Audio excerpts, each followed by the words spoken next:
Well, hello everybody and welcome back to Julie's Orchids. So for today, I thought we would do a quick repotting of this Zygopetalum mackayi. This is 2.0 for me. I had a monstrous one that got eaten by slugs. Today, we're going to do repotting Zygopetalum mackayi. Let's get set up. So we've got our supplies here, and as you can see, I'm going to be using a mixture of the large and the small pumice, as well as some microfiber cleaning cloths. As always, I have my pre-sterilized shears, the handy-dandy cookie sheet to collect all the dirties, and we will also be using some RO water and the glass bowl. So let's get set up and let's get going. So I'm going to start off this repot by removing this stake and cutting this flower spike. And you kind of want to cut it down as close as you can get it without hurting or harming other structures. So that's where I'm going to go.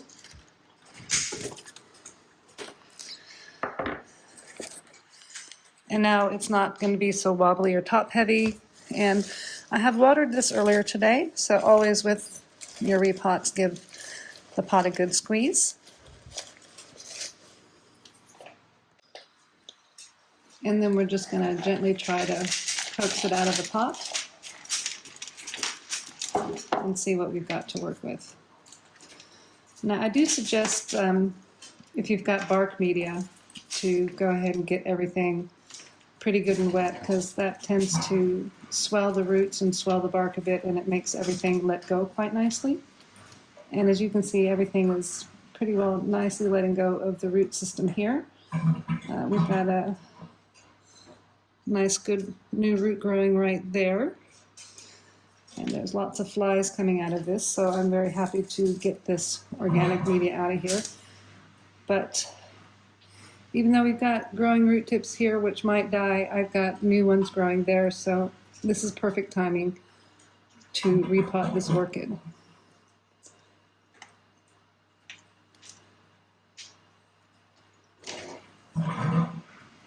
So I'm just going to gently finish coaxing the little pieces of bark out of here. Now it looks like most of these roots are in really good repair. So I'm just trying to be extra gentle. And I am definitely going to be using the water bath method, meaning the pot's going to be sitting in water while I drop the pumice. That root's dead. So some of the ones back here are dead and dying, but that's okay. We've got new ones coming. And I'm going to let you go because that's my washing machine. And I'm going to clean this up, rinse this off, and I'll be right back. Okay, so I've got the tray cleaned up a little bit. Now I'm just going to kind of go through here and give these roots a bit of a squeeze, because you can see that these are really quite squishy and bendy, and these ones are not. So the squishy, bendy, mushy feeling ones are dead, and I'm just going to go about cutting those off.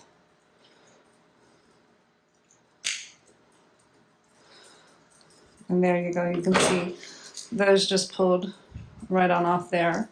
This one also quite dead.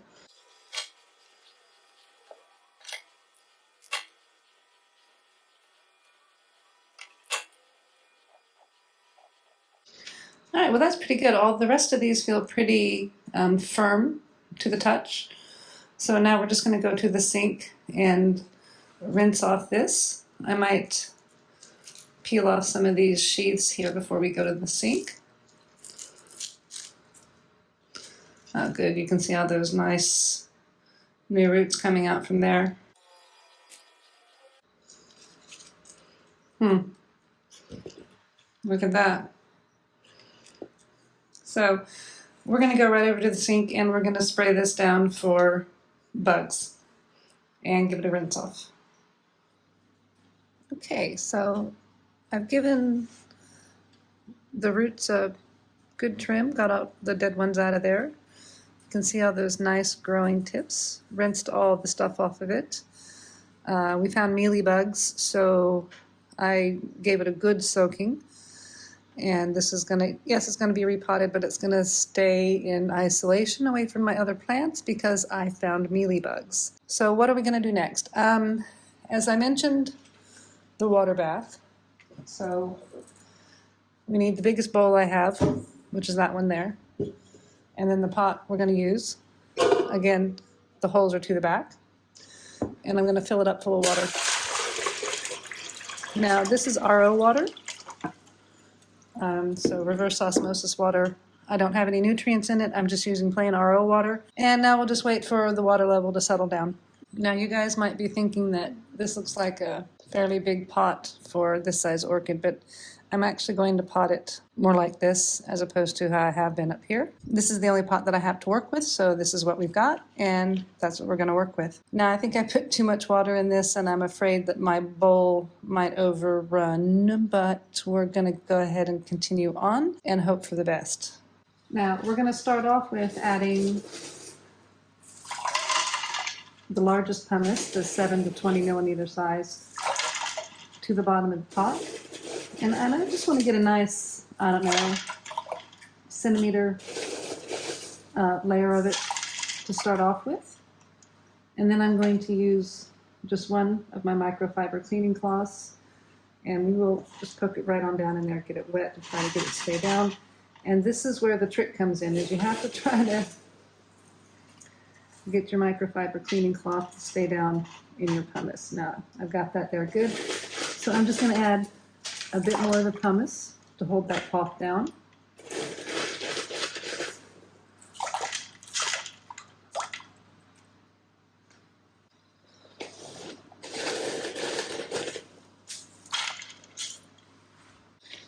Now I know that the new rate of growth is kind of coming this way, and this is the back of the plant.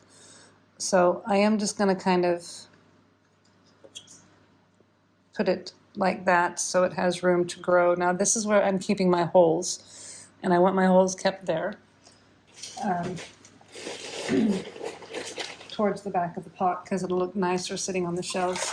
And we're just going to use, like I said, now this water is going to help mediate the banging of this pumice down onto these roots, and that is the hope in it. And then we're going to sort of thread that microfiber cleaning cloth through. And I want to get some of this pumice down underneath and in the middle. So now I'm just going to pull this cloth sort of around this little bit of a root. I'm going to tuck it a little bit underneath and up this side.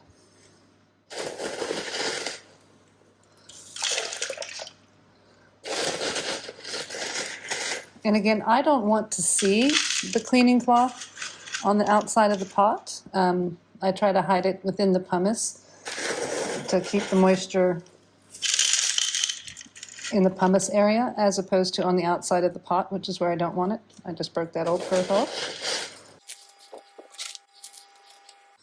So I'm going to take this moment to sort of check how things are going. Now I can see I've got a big clop of that cleaning cloth right in the front where I can see it, and I don't want to see it. So I'm just going to pull that a little bit away from that edge and sort of tuck it underneath that void there. And now the plan is get some of those in there. So I was originally thinking about doing a mixture of the large and small pumice for this plant, but I think with now seeing the size of these roots, I'm going to keep it with this larger size pumice. Again, I use the smaller pumice for really small rooted orchids, and the larger pumice for the orchids that have bigger, fatter roots. And if they're sort of a mixture in between on root size, and well, they get a mixture in between on the pumice size.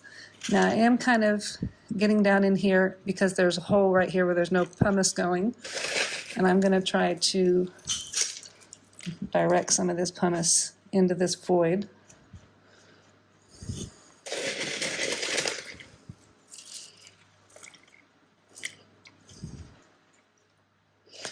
And I am being gentle because I do know there's new roots coming from down here, but we're getting that area there filled in a bit better. And our cleaning cloth is tucked in nicely, so I think it'll keep a good even dampness through the pot from top to bottom.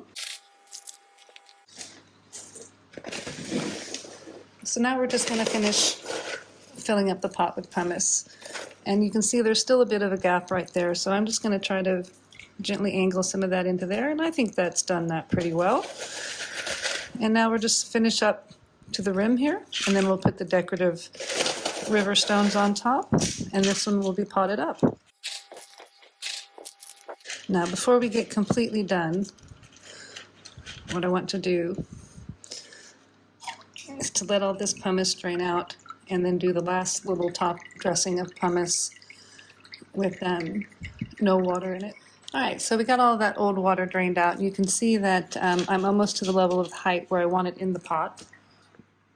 So I'm just going to fill it up to there, and that should cover most of those roots here while letting these higher ones up not get touched and grow hopefully down into the pumice. I'm a little worried about that root right there, and that one's going in the pumice already, even though it doesn't look like it, but is going down. So I'm just going to very gently place them right there. And again, just gently putting some right there. And then I shouldn't need to be so super gentle for the rest of this, just wanting to even up the level of the pumice in the pot. Now I am not going to water this. This pumice has already been washed. It's wet.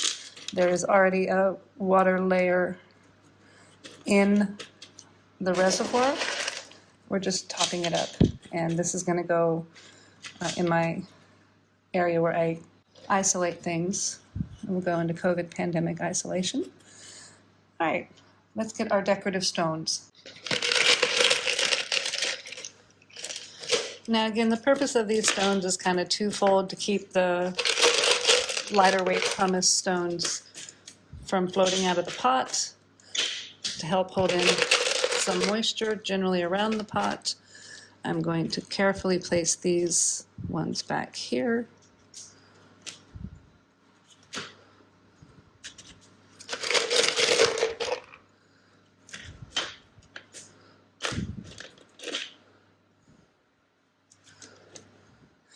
And now we can update our tag with today's date, but it will go into the back where the holes are.